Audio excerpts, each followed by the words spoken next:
let's do some star ratings. First up, of course, we're going to talk about Cope and Cage, Cage and Cope versus FTR Larson. What do you give this match? The wrestling was fine enough. The finish felt a little clunky, and maybe there was, a misspot or a miscommunication. So it didn't quite hammer home, I thought, the finish of the match maybe as strongly as maybe they'd wanted to. Seeing Beth come to help her husband out was cool. I gave it 3.5 stars. Solidly wrestled match. But maybe if they'd nailed the finish a little bit better, it would have been a higher score on my part.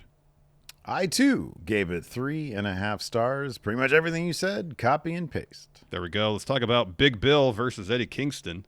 Yeah. Steve, what'd you give this one? Wasn't good. And given that finish, you can't even really say it's in match happen territory. I hope for better things for Eddie Kingston. This was not a great return. I give it 1.5 star. Copy and paste. I gave it 1.5 stars as well. It's, considering what Eddie was doing prior to the injury, he was in a lot of really high-profile stuff. Mm-hmm. And to have his return match just kind of happen with not a whole lot of fanfare. Mm-hmm. Yeah. Was a bummer. And, we like Bill a lot. And yeah. We want to see him do more in AEW, but the chemistry just wasn't there for this match. Not really, no. Next up, MJF versus Mark Briscoe in a tables and tacks match. This match was pretty bonkers. Yes, it was. Outcome fairly surprising. Golly, this match was only 19 minutes. It felt like it was 30. It felt so long. It did feel really long, and that's kind of the only kind of knock I have on it. Yeah. Is that it dragged a little bit. Yeah. Especially the first half. That being said, MJF puts on good matches. Mark Briscoe puts on good matches. Mm-hmm. There was some creative stuff here. I gave it 4 stars. I thought it was really solid. I'm close to you. I gave it 4.25 for pretty much everything you said as well. Yeah, I thought it was really, really good. I just felt it dragged a little bit, but it gave me the surprise. But the surprise... Yeah, the surprise, it's funny, man. And this is, it's a me thing. It's not, a knock on creative. But the surprise was like, oh, that's interesting. They're going with this guy as opposed to, oh, that's interesting.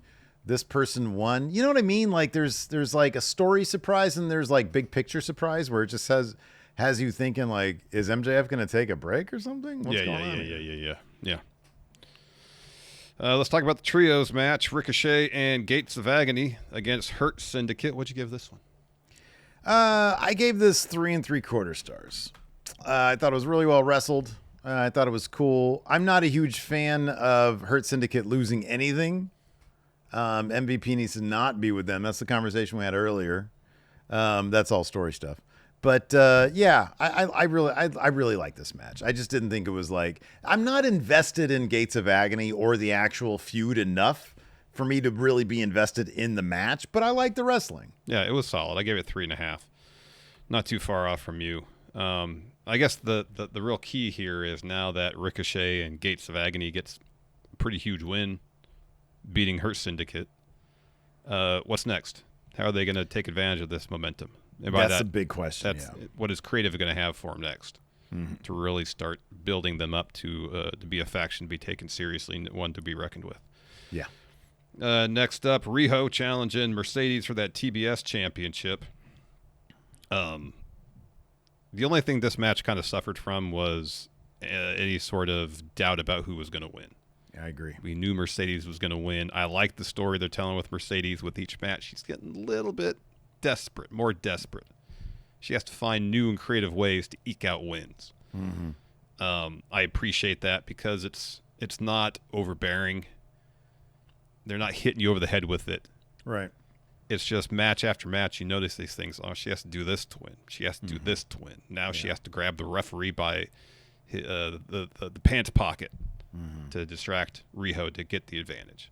I gave it 4 stars. The wrestling was really good, and if there was more drama in terms of who was going to win, I probably would have gone at least a 1/4 star higher. But it was really good.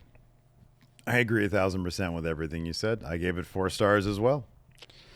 Gosh, we've been Our Kachras aligned today, dude. I know, quite a bit. Let's see about this next one. The Unified Championship match. Okada successfully retained against Takeshita and Mascara Dorado. What'd you give this one?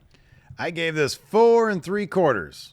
The only thing missing was somebody else going to win this match.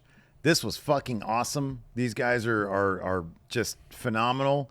And who would have thought? Because I wasn't sure going into the tournament if it was going to be Mortas or Mascara Dorado, because I think those are both really good options for guys who can elevate a match and also eat a pin.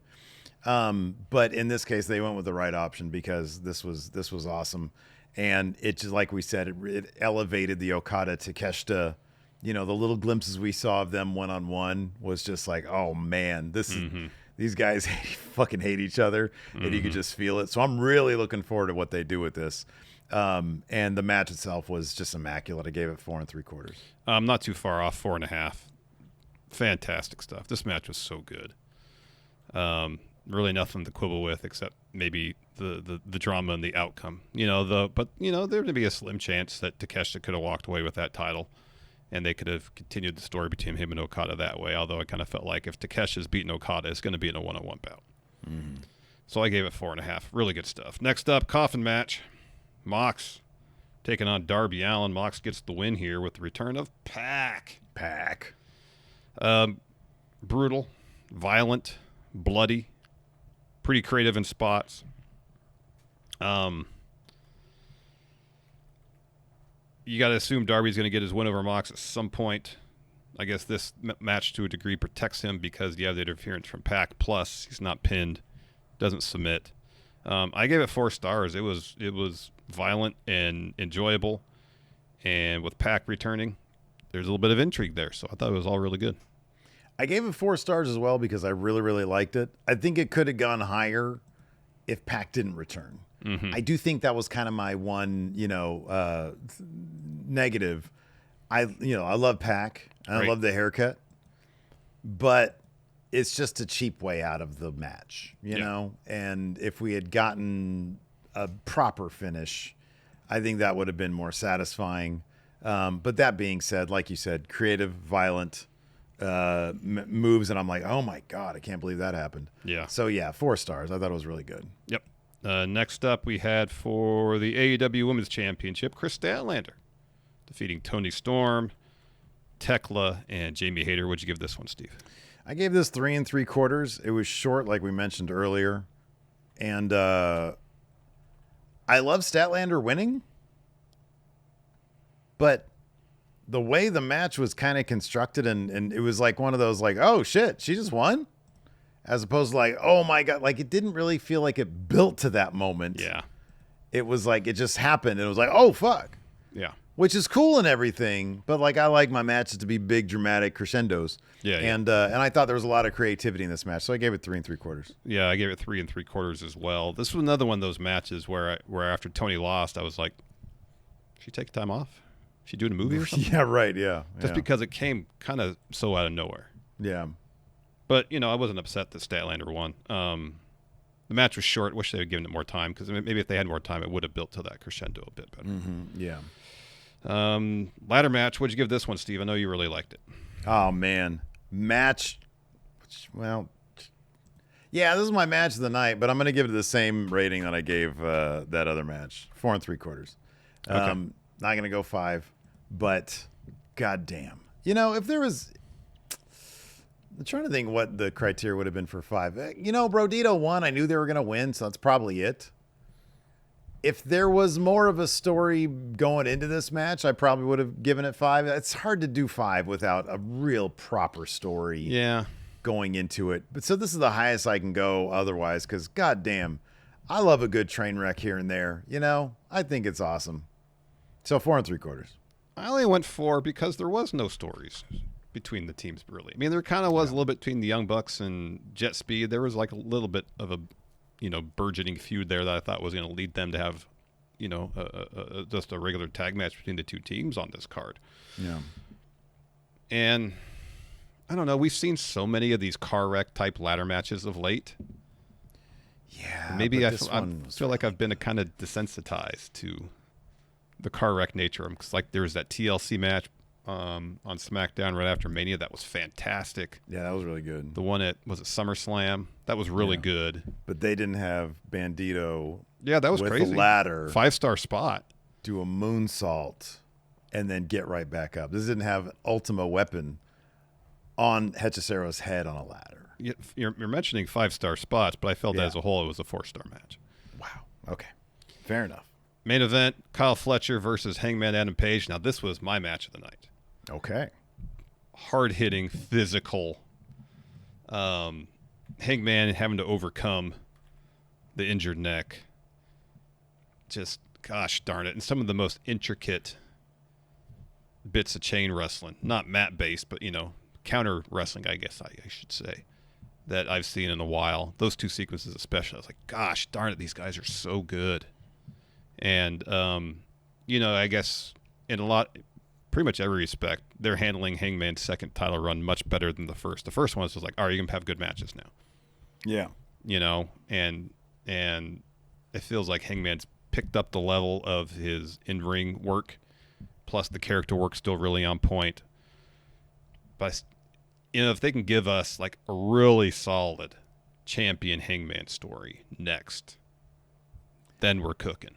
Yeah. Yeah. I think that. So I'm sorry. What's 4 3/4. I loved it. Wow. I gave it 4.5. It was 38 minutes long of just really excellent wrestling, but I knew who was going to win the entire time, and I never, ever felt any other way. And I think that's the one thing that his feud with MJF really had me thinking, oh, shit. You got the contract out there, and I feel like that's what they need to get to with Hangman it's few and far between the names that I think really have a shot at Tony Khan being like, let's do this. Mm-hmm. And so, and I don't know, besides MJF, I don't know who, Okada maybe, because guys that have to be protected, even though ironically, because MJF lost tonight. So I gave it 4.5 because it was a really, really excellent match, but 38 minutes, and I know who's going to win the entire time. That is kind of my ceiling for that is 4.5. And then there's also like, honest to God, there is sort of the professional obligation we had to co-watch Brock Lesnar's bullshit along with this, which might have not helped to suck me in a little bit more, and I'll fully cop to that. So maybe at some point I will take 38 additional minutes of my life, rewatch this, and give it a better score. But I don't know. 4.5 is not bad, 4.5 is a really good score. Is. So I think I'm also giving it a little bit of the benefit of the doubt here. But yeah, regardless, excellent match. And yeah, I hope that they get Hangman in something where it really has me thinking, oh shit, he might lose this thing. That's where the good stuff is. That and some character evolution. Yes, that too. Yeah.